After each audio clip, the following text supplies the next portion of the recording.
आप एंजाइम्स का टॉपिक आजकल पढ़ रहे हैं। आपने जहाँ तक मुझे उससे पता चल रहा है टाइम टेबल से कि आपने उसकी क्लासिफिकेशन भी पढ़ ली है और मैकेनिज्म ऑफ एक्शन भी पढ़ ली है। तो आज मैं मेरा जो हमारा टॉपिक है वो है फैक्टर्स इन्फ्लुएंसिंग एंजाइम एक्टिविटी। ठीक है, तो बहुत सारे फैक्टर्स हैं, आपने इसको कंफ्यूज नहीं करना। जैसे लिपिनकॉट है, लिपिनकॉट में वो आपको बताएगा factors affecting the velocity of enzyme reaction. तो वो वेलोसिटी वाले जो हैं उनको हम इन्फ्लुएंसिंग एक्टिविटी में भी ऐड करते हैं, और वेलोसिटी वाले 2-3 लिपिनकॉट दे रहा है। लेकिन अगर आप बाकी बुक्स देखें तो उसमें काफी सारे फैक्टर्स हैं जो वेलोसिटी के अलावा जनरल एक्टिविटी जो एंजाइम की है उसको अफेक्ट करते हैं। तो हमने इसको बड़े सिनेरियो में देखना है, आपने खाली लिपिनकॉट तक नहीं रहना। ठीक है, इफ यू कंसल्ट मुश्ताक और इफ यू कंसल्ट हार्पर और चैटर्जी, तो you can learn so many other factors, बल्कि जो मैंने लिखे मुझे लगता है उससे भी ज्यादा फैक्टर्स आपको मिल जाएंगे। सो अभी तक जो मैंने बात की उसमें एक जुमला आपने मेरा पकड़ लेना है और याद रखना है, वो ये कि आपने वेलोसिटी को जो फैक्टर्स अफेक्ट करते हैं उस तक महदूद नहीं रहना। वो 2-3 हैं जो वेलोसिटी को, वेलोसिटी ऑफ रिएक्शन जो है उसको अफेक्ट करते हैं, बाकी बहुत सारे हैं। ठीक है, so the learning objectives of today's lecture are factors which affect enzyme activity. They are enzyme concentration, which is very obvious, temperature, pH, then substrate concentration, product concentration. Then there are many activators, coenzymes, which affect the activity of enzyme. Similarly, there are modulators, inhibitors. Inhibitors पे आपका एक अलग से regulation और inhibitors पे lecture अलग से आपके होंगे इंशाल्लाह इसी वीक में. Then there is time which also affects the enzyme activity. Then there is allosteric regulation, and product inhibition is very important. And similarly repression of enzymes, their induction and enzyme specificity. ठीक है, तो इसमें बहुत सारी चीजें आपने पढ़ ली, कुछ मैं पढ़ाऊंगी, कुछ आप अगले इसी वीक में बाकी लेक्चर्स में लर्न कर लेंगे. ठीक है, तो हम फिर शुरू करते हैं इसकी फर्स्ट स्लाइड से. सो the factors which affect enzyme activity, we start with enzyme. So the concentration of enzyme is very important. The concentration of enzyme is very important for enzyme activity. So the rate of any reaction is directly proportional to enzyme concentration when there is enough substrate. ठीक है, तो अब देखें आपके पास substrate है, आप उसका product बनाना चाहते हैं, but if the enzyme is not there, so you cannot get the product. So concentration of enzyme is obviously very important. ठीक है, तो अब यहाँ पे देखिए ये वाली जो डायग्राम है, आप इसको दोनों जगह पे लर्न कर सकते हैं, सबस्ट्रेट concentration के लिए भी और enzyme concentration के लिए. अब look at the A, B and C, all of these. So here if you see the A, you can see here that concentration of substrate is below Km. और आपको Km जब enzyme kinetics या तो पढ़ा दिए हैं या पढ़ाएंगे, Km इज बेसिकली, बस मैं एक जुमले में बता देती हूँ, it is the affinity of enzyme towards substrate. कैसे Km उसको ड्रॉ किया जाता है वो आपको इंशाल्लाह जब एंजाइम काइनेटिक्स पढ़ाए जाएंगे तो उस वक्त आपको वो बीच में पढ़ाया जाएगा. So right now just understand that Km is the affinity of enzyme to its substrate, कि कितनी ज्यादा उनकी आपस में अट्रैक्शन है. ठीक है, अब यहाँ पे ए में आप देखें कि आपको बिलो Km सारा कुछ लग रहा है. क्यों? क्योंकि एंजाइम्स तो काफी है लेकिन अभी सबस्ट्रेट के साथ वो ज्वाइन नहीं किया हुआ, उसकी एफिनिटी कम है अभी यहाँ. ठीक है, अगर एफिनिटी ज्यादा होती, only one enzyme has substrate attached to it. The blue one is substrate and the grey ones are enzymes. Here you can see this is enzyme, this is substrate. So this A, diagram A is the low Km presentation of enzyme and its substrate, because the enzymes are not affinity अभी इसकी उसके साथ नहीं है, substrate के साथ. तो ठीक है, तो इसका क्या है, ये below Km. Here you can see all the enzymes are attached with their substrates, or they are in the process of getting attached to their substrate. So this is basically the equal to Km, यानी इनकी जितनी affinity enzyme की है उतना ही substrate भी present है, and substrate and enzyme concentration are equal.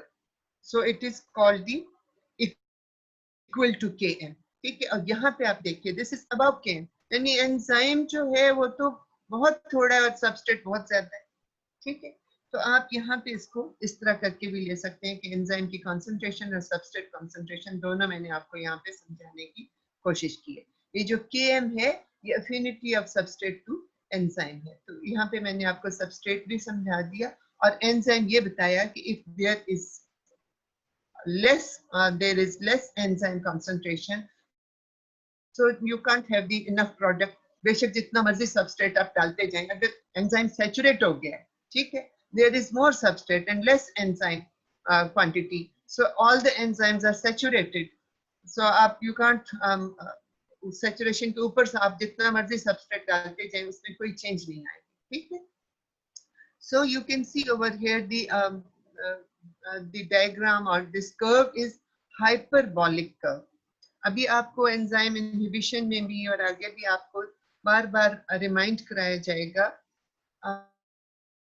the knowledge of hemoglobin and myoglobin. If you just revisit your memory, because you have already studied that, if you revisit your memory, you will recall that the hemoglobin, the curve of myoglobin was hyperbolic. ये hyperbolic, ठीक है, and the curve for hemoglobin was sigmoidal shape. याद आया आपको? ठीक है, तो यहाँ पे आप देखें कि ये हाइपरबॉलिक है. ठीक है, और जितना आप शुरू में इनिशियल वेलोसिटी बहुत है इसकी, एंजाइम कंसंट्रेशन ज्यादा थी, लेकिन आगे जाके देखें सैचुरेशन हो गया. अब जितना मर्जी आप सबस्ट्रेट डालेंगे, लेकिन चूंकि एंजाइम कंसंट्रेशन उतनी ही होगी तो उसकी maximum velocity, maximum reaction velocity उसने रीच कर ली. ठीक है, सो बेसिकली एंजाइम कंसंट्रेशन, हमने रिजल्ट ये निकाला कि enzyme concentration affects the activity of enzyme. Okay, so here you can see, so most of the enzymes they follow the Michaelis-Menten kinetics, जिसमें Km होता है, ये आपको पढ़ाया जाएगा kinetic. ठीक है, और जो एलोस्टेरिक एंजाइम्स वो हैं जो other than the active site act करते हैं एंजाइम के ऊपर जाके, तो उनके एलोस्टेरिक जो एंजाइम्स हैं वो सिग्मोइडल कर्व बताएंगे. ठीक है, there are many types of enzyme. कुछ तो काम कर रहे हैं ना, कुछ रेगुलेटरी एंजाइम्स भी हैं जो इसको रेगुलेट कर रहे हैं. तो ये आपको साथ साथ जब जैसे आप काइनेटिक्स पढ़ेंगे तो आपको साथ पता चलेगा. ठीक है, so this was one factor we discussed which was enzyme concentration, जिसमें थोड़ा सा मैंने आपको सबस्ट्रेट कंसंट्रेशन का भी बता दिया. Now we come to the second factor, which is the temperature. So a reaction rate generally increases with increasing temperature until a maximum velocity is reached, or you can see an optimal temperature is reached. So many enzymes have optimal temperature at which they act best. ठीक है, maximum amount of substrate is converted to product in that at that temperature. So सारे enzymes का diff एक ही नहीं होता. Optimum temperature is not one for all the enzymes.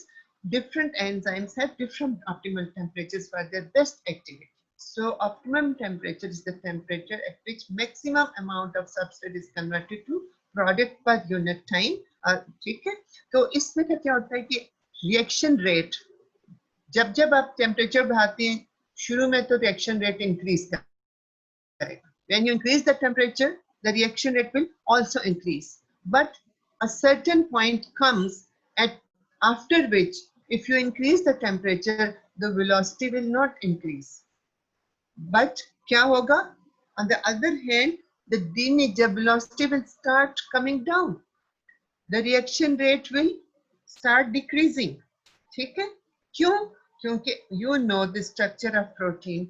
The structure of protein is affected by heat and temperature and pH. All these factors denature proteins, and you know that enzymes are protein in nature. So एक temperature के बाद, एक peak के बाद, if you increase the temperature, that temperature will start damaging the structure of enzyme which are protein in nature, and denaturation starts. Denaturation means that there will be unfolding of the protein structure. जो उसका secondary, tertiary, quaternary structure है वो खुलना शुरू हो जाएगा, ठीक है? And that will affect the activity of the enzyme. Enzyme तो काम ही नहीं कर सकेगा, उसका 3D structure ही maintain नहीं रहा, denaturation हो गई है. So eventually there will be decrease in the reaction rate of enzyme also, ठीक है? So normally ये denaturation जो है ये start होती है after 50 degree centigrade, ठीक है? और temperature से क्या होता है, फायदा क्या होता है? When temperature is increased, the number of substrate molecules जो है they have sufficient energy to pass over the reaction barrier. Energy barrier ये तो आपने enzyme the mechanism of action of enzyme अगर पढ़ लिया है आपने, तो मेरा ख्याल है आप पढ़ चुके हैं. You know that enzyme to get a product to reach the product, the enzyme have to pass over an energy barrier, ठीक है? वो एक transition state enzyme और substrate में maintain करनी होती है, तब product achieve होता है, तब product जो है create होता है, ठीक है? So temperature से क्या होता है? Temperature से जितने molecules हैं substance के, उनके पास इतनी energy आ जाती है जिससे वो barrier जो होते हैं उसको cross कर सकते हैं, उसको overcome कर सकते हैं, ठीक है? So this was the effect of temperature. This is very important, effect of pH. All the enzymes, they have their own optimum pH. ठीक है? pH basically decides the charge on the amino acid residues at active site. You can see that your enzyme is made up of protein, and proteins are made up of amino acids, and amino acids have charges. ये आपको पता है, कोई basic charge है, किसी का acidic charge है, कोई different charges है. So ये charges depend करते हैं on the pH of the environment in which that enzyme is present at that time when the reaction is taking place. So basically the pH of the environment decides that an amino acid residue is basic or it is acidic. These amino acids, I'm talking about the amino acids which are present at the active site. Your active site is made up of amino acids, ठीक है? So this pH also affects the binding of the substrate catalysis, क्योंकि आपने catalysis पढ़ ली है, आपको पता है कि अगर catalysis by strain है या covalent catalysis है, तो उसमें उसके लिए charge is so important, the charge on the amino acids. So most of the enzymes have optimum pH between the range of 5 and 9, ठीक है? And as temperature denatures the protein, similarly extremes of pH can also lead to denaturation of enzyme if the ionization state of amino acids is altered. और शुरू में जैसे temperature को शुरू में जब आप इंक्रीज करते हैं तो एक्टिविटी इंक्रीज होती है. सिमिलरली आप देखें कि इनिशियली pH जब था कम था तो रिएक्शन वेलोसिटी कम थी, और साथ साथ जब pH उसका ऑप्टिमम pH पे आप देखिए peak of the activity enzyme ने अचीव किया, और उसके बाद when you increase the pH, the denaturation starts and the reaction velocity जो है वो कम होती जाती है, ठीक है? सब सारे इंसुलिन जो है आपका ये हार्मोन है और ये भी प्रोटीन है बेटा. हर जो प्रोटीन है, हर चीज पे प्रोटीन, जो भी जिस चीज की नेचर प्रोटीन है उस पे टेम्परेचर, पीएच और जो है ये अफेक्ट करेंगे, ठीक है? हीट का अफेक्ट होगा, ठीक है? तो सईदा ये कौन है? सैयद मंजूर अहमद जी बेटा, इंसुलिन भी तो एक प्रोटीन ही है ना, तो ये प्रोटेक्टेड होती हैं हार्मोन्स की डिफरेंट, इनके साथ इंसुलिन जो है ये एक पॉलीपेप्टाइड चेन है और इनकी प्रोटेक्शन होती है इनके इस तरह की, लेकिन ये इफेक्ट होते हैं. प्राइमरी स्ट्रक्चर है, हाँ बिल्कुल, इंसुलिन प्राइमरी स्ट्रक्चर है, लेकिन प्राइमरी स्ट्रक्चर जो होता है आपको पता है उसको बहुत पेप्टाइड बॉन्ड्स बहुत देर के बाद जाके डैमेज होते हैं. यूजुअली वो प्रोटेक्टेड रहते हैं. आपने देखा है कि जब आप क्वाटरनरी या टर्शनरी स्ट्रक्चर को हीट में या टेम्परेचर उसका बढ़ाते हैं या पीएच उसका चेंज करते हैं, तो यूजुअली जो उसका सेकेंडरी टर्शियरी क्वाटरनरी स्ट्रक्चर होता है वो डैमेज होता है और वो अनफोल्ड होता है। प्राइमरी बहुत देर से पेप्टाइड बांड को तोड़ना काफी मुश्किल काम है। ठीक है मंसूर? ओके। और पश्तो में आप लिखेंगे तो मुझे कुछ समझ नहीं आएगी अब्दुल्ला, सो स्टॉप चैटिंग इन पश्तो। ठीक है? So we were talking about the extremes of pH, that like temperature and like heat, extremes of pH can also lead to denaturation of an enzyme because the ionization state of amino acid is altered by the extreme pH. So here you can see the optimum pH of different enzymes. आप देखिए pepsin का जो है मेरे ख्याल 2 के ऊपर इसकी पीक शुरू हो गई थी। ठीक है? Trypsin has its peak around 5, 5, 6, or alkaline phosphatase has its peak around 9. So mostly जो enzymes हैं इनकी जो range है वो 5 to 9 है। ठीक है? pH की, optimum pH की। So ये थोड़ा सा हमने पहली स्लाइड में भी substrate concentration की थी discuss, अब यहाँ भी देख लीजिए। If the amount of enzyme is kept constant and the substrate concentration is gradually increased, the reaction velocity will initially increase until it reaches a maximum, यानी जब सारे एंजाइम सैचुरेट हो जाएंगे। ठीक है?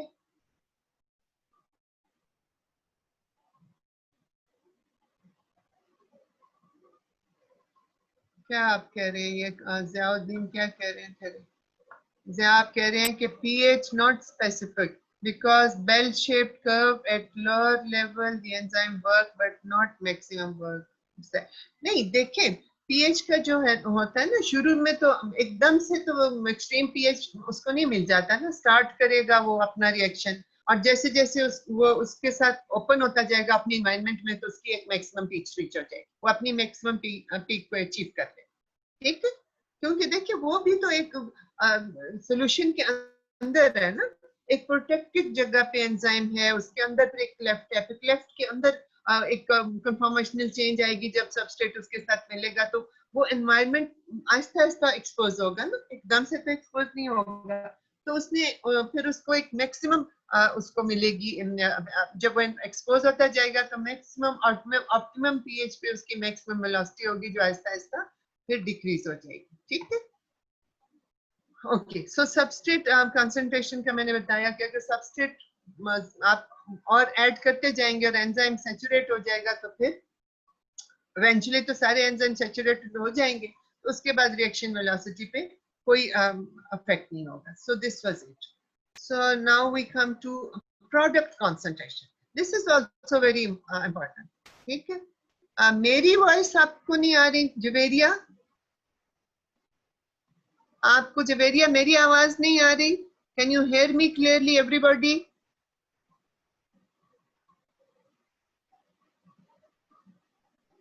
क्लियर है वॉइस? अच्छा ठीक है, ओके क्लियर। मैं वही ना, ओके ठीक है ठीक है। सो प्रोडक्ट कंसंट्रेशन पे गौर कीजिए। When product concentration is increase the reaction is slowed. Why? देखिए अब एक फर्ज करें यहाँ पे मैं लिखती हूँ कि जी एक ए है। ठीक है? अब मैंने यहाँ पे ए लिख दिया। ठीक है? ए से उसके बाद जो है प्लस, चलें बी आ गया। ठीक है? ए और प्लस बी, अब बी का साइन मेरे पास नहीं, आप खुद से ही लगा, वो प्लस का साइन नहीं है मेरे पास, आप खुद से लगा। ए प्लस बी ने क्या क्रिएट किया? इन्होंने क्रिएट कर दिया सी। ठीक है? अब सी क्रिएट कर दिया, यहां तक समझ आ गई। अब आप देखें, अगर सी को रिमूव ना किया जाएगा, if product is not rapidly removed, तो ये ब्लॉक करेगी। मजीद कहाँ पे जाएगा वो? ए और बी अपना काम अगर करते जा रहे हैं, ए बी और A is enzyme, B is substrate और ये सी इज द प्रोडक्ट, ये प्रोडक्ट को कर रहे हैं, तो प्रोडक्ट अगर रिमूव नहीं हो रहा तो क्या होगा? ये इनकी एक्टिविटी को अफेक्ट करेगा। Plus in some cases the product starts going back to their initial substrate, वो कन्वर्ट होना शुरू हो जाता है। इसको कहते हैं end product inhibition. Yes you are right Janeb, end product inhibition. When product concentration is increased, the reaction is slowed, stopped or even reversed. वो रिवर्सल में जाना शुरू हो जाएगा, प्रोडक्ट जो है वो वापस कन्वर्ट होना शुरू हो जाएगा अपने सबस्ट्रेट में। So this also affects the enzyme activity. So then there are some activators. which activate the enzyme reaction, and there are some coenzymes. आपने coenzymes का पढ़ लिया होगा, cofactors हैं, coenzymes, and they are very important. So the activity of certain enzymes is greatly dependent on metal ions जो cofactor के तौर पे काम करते हैं, and activator. अब activator खुद enzymes भी हो सकते हैं, एक enzyme दूसरे enzyme को आके activate कर सकते हैं. Inshallah you will learn in detail about this in second year when you are going to learn the metabolism, inshallah, that there are some enzymes which activate other enzymes and there are some enzymes which inhibit other enzymes. Okay? Similarly, there are coenzymes and cofactors. So the activity of certain enzymes is greatly dependent on metal ions, on other activators, and also on coenzymes.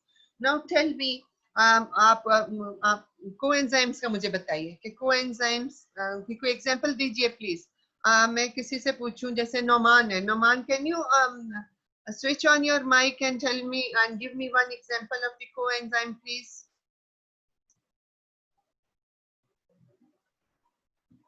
Noman Khan.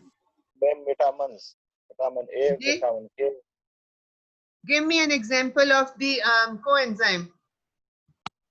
K, heterosalbutamine. I can't hear you. Can you write it down? I can't hear you. Please write it down. Chat box में लिखें. Noman Khan. Example दीजिए मुझे इसकी. Vitamin K. बिल्कुल, very good. Most of the coenzymes usually are supplied. सुने, first year मेरी बात सुनिए. Most of the coenzymes are usually supplied by vitamin B complex series. Fat soluble vitamins में vitamin K का अपना कोएंजाइम होता है, बन जाता है coenzyme, but most of the coenzymes are supplied by B complex vitamins. आप विटामिन्स पढ़ चुके हैं, आप याद कीजिए. चलिए मुझे बताइए. Yes, very good Sheema. Niacin provides us with NAD and NADP. Yes, Jayad Ahmed and Abdullah and Ehsan Khan. Very good, माशाल्लाह बच्चों. अब राइबोफ्लेविन जो है वो हमें FAD और FADH से प्रोवाइड करता है. सिमिलरली अब बायोटिन देखें, बायोसाइटिन मिलता है बायोटिन से. Then pantothenic acid provides us with coenzyme A which transfers the acetyl group. So most of the coenzymes basically work for the transfer of different groups. जैसे biotin है तो वो कार्बोक्सिल ग्रुप को transfer करता है, carboxylation कराता है वो उसकी. ठीक है.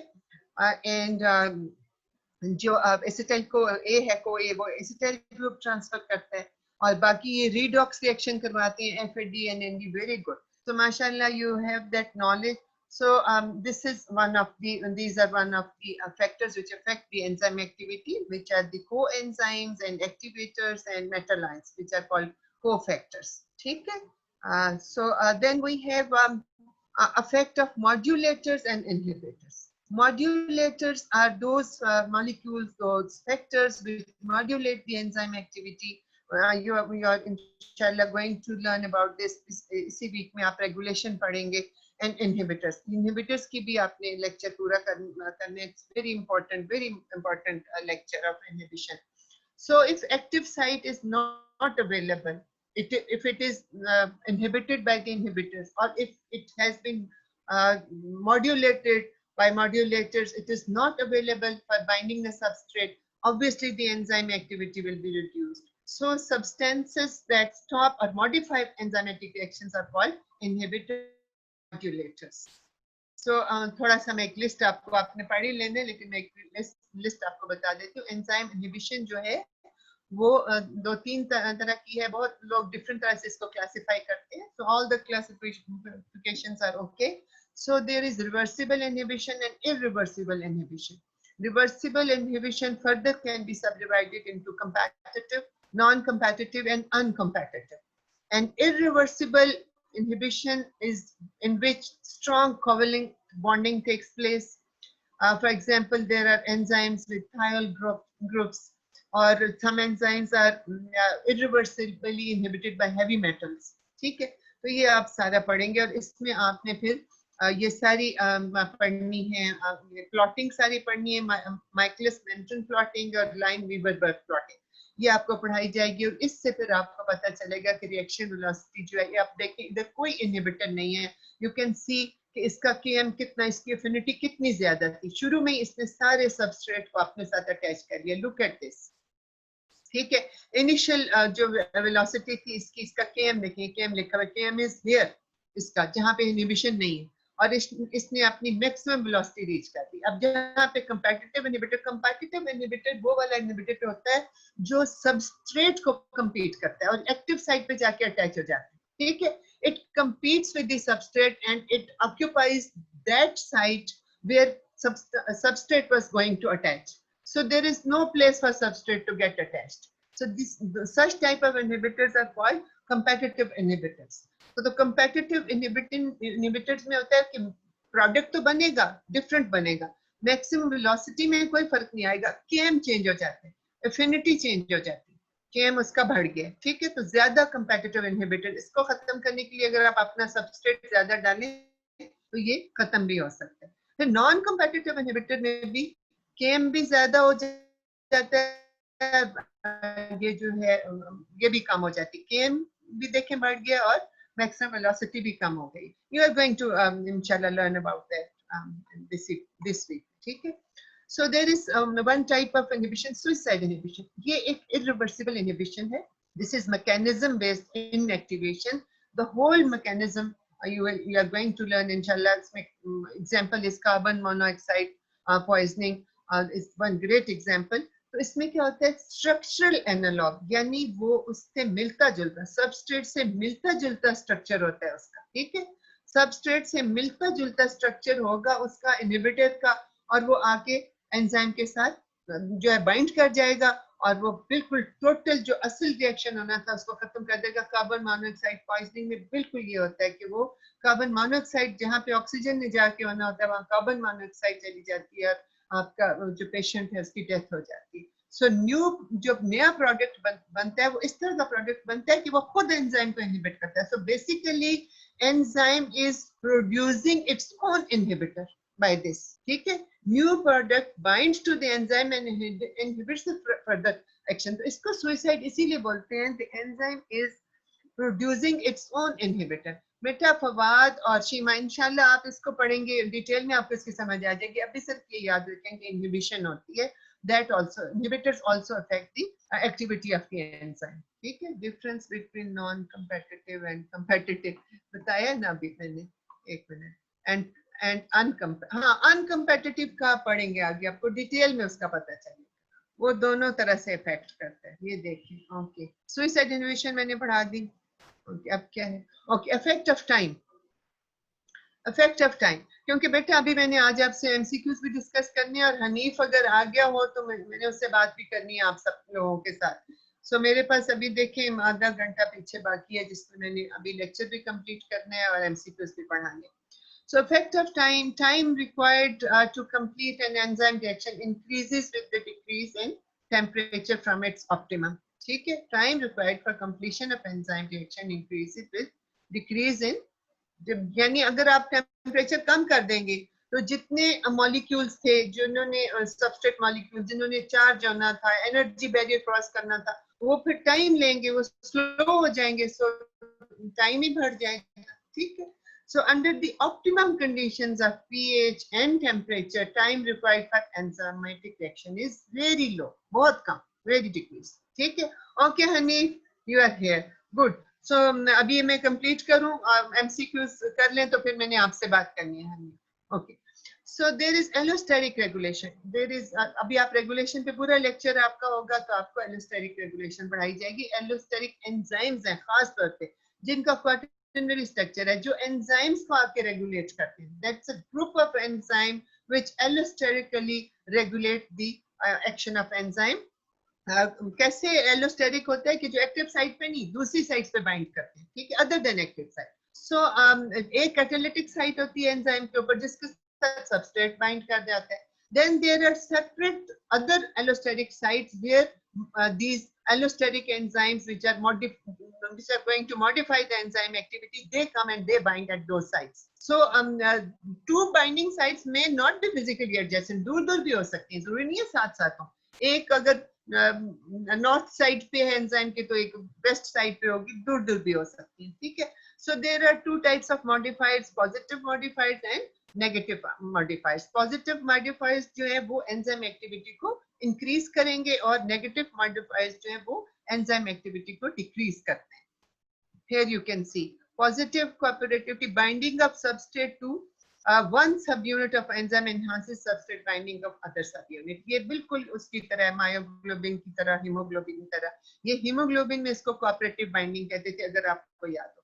और नेगेटिव कोऑपरेटिविटी क्या है कि binding of substrate to one subunit of enzyme decreases substrate binding of other subunit जो मायोग्लोबिन में था, ठीक है। ये भी एलोस्टेरिक रेगुलेशन की एक example.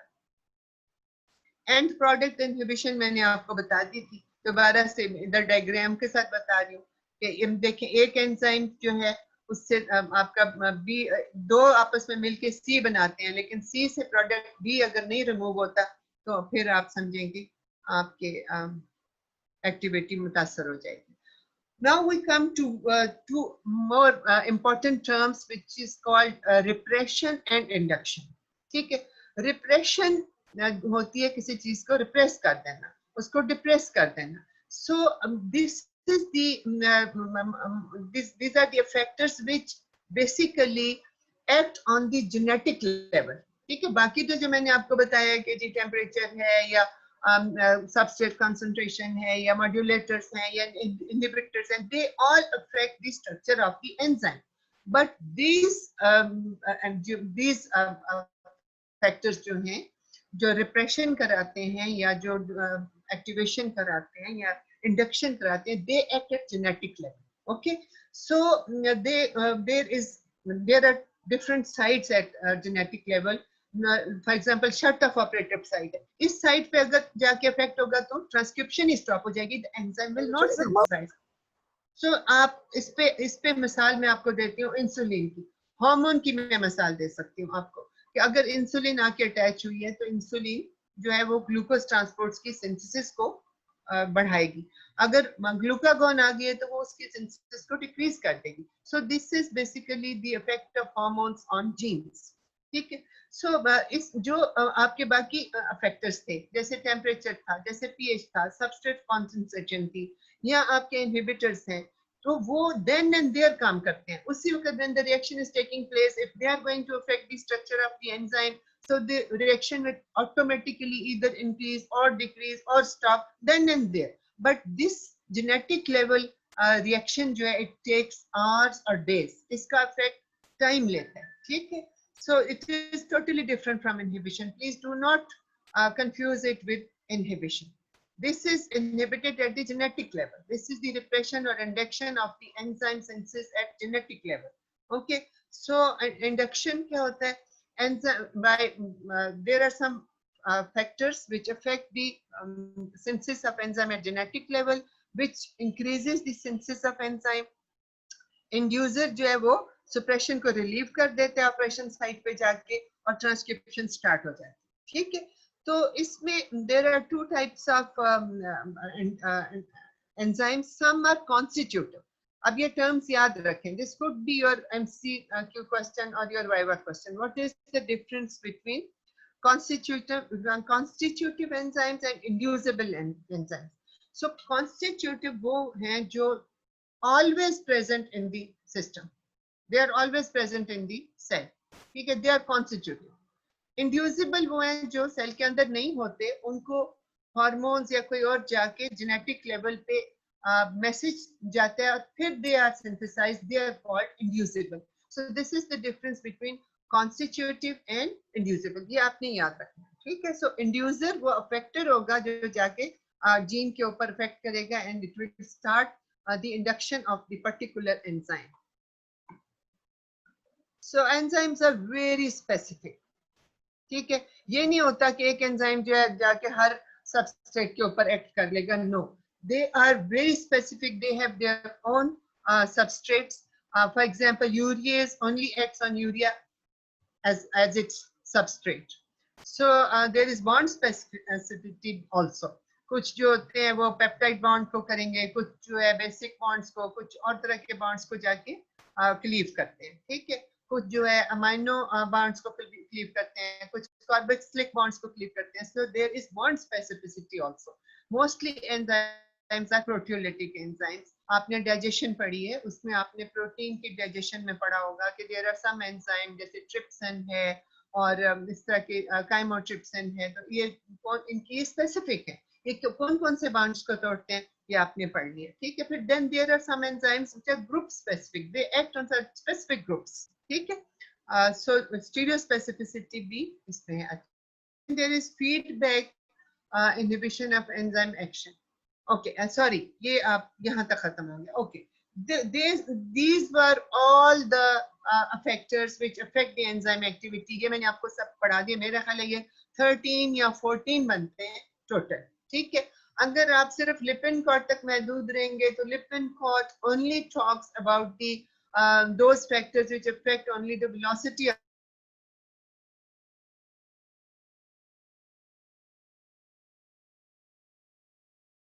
go and read Harper also and Chatterjee also. Okay, I have taken most of this lecture from Chatterjee.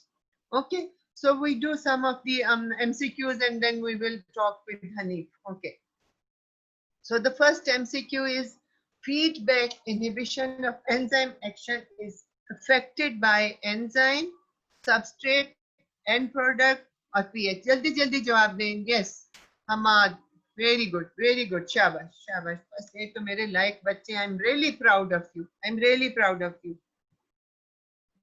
Okay, which one of the following is not true? Not true regarding enzymes. They catalyze only a particular type of reaction. They remain active even after separation from the source. They are destroyed after the completion of the reaction. They catalyze. They are irreversibly destroyed at high temperature. Their activity depends on the pH of the solution. Nahin ji, nahin ji. No, they are not destroyed after the reaction they catalyze. Of course not. They are always there, beta. एक reaction catalyze करके उनकी death नहीं हो जाती. गौर से पढ़िए. कौन सा गलत है? Not true. Not true. Anwar, ये तो true है ना बेटा. They remain active even after separation from the source. वो तो एंजाइम है ना, उसने तो एक्टिव ही रहना है. Yes, Kamran, you are right. Yes, D, they are irreversibly destroyed. नहीं, ऐसी बात नहीं है. मैंने आपको बताया कि उनका tertiary, secondary, quaternary structure destroy होगा, उनका लीनियर स्ट्रक्चर कायम रहेगा. पेप्टाइड बॉन्ड तो बड़ी मुश्किल से टूटता है. यही तो मैं उसकी बच्ची का जवाब दे रही थी इंसुलिन का, कि इंसुलिन को बहुत ज्यादा टेम्परेचर इफेक्ट नहीं करेगा या पीएच भी बहुत ज्यादा इफेक्ट नहीं करेगा. पेप्टाइड बॉन्ड्स के लिए बहुत ज्यादा आपको हाई पीएच, हाई टेम्परेचर चाहिए होता है. So the, they are not irreversibly destroyed. देखिए, अगर उनका लीनियर स्ट्रक्चर मेंटेन है, they have lost their secondary, tertiary, quaternary structure. If the primary structure is there, it can again unfold.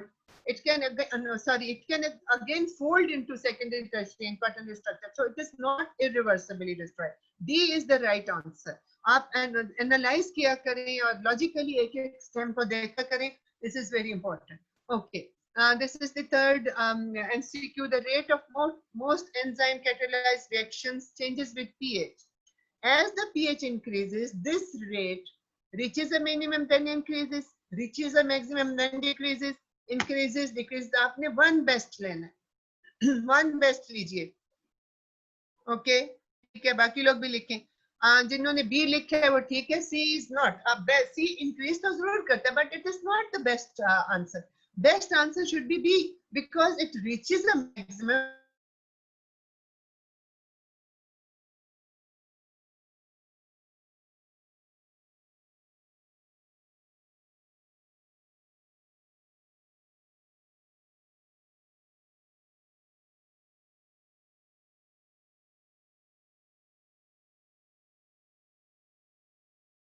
Ma'am आवाज बिल्कुल नहीं है.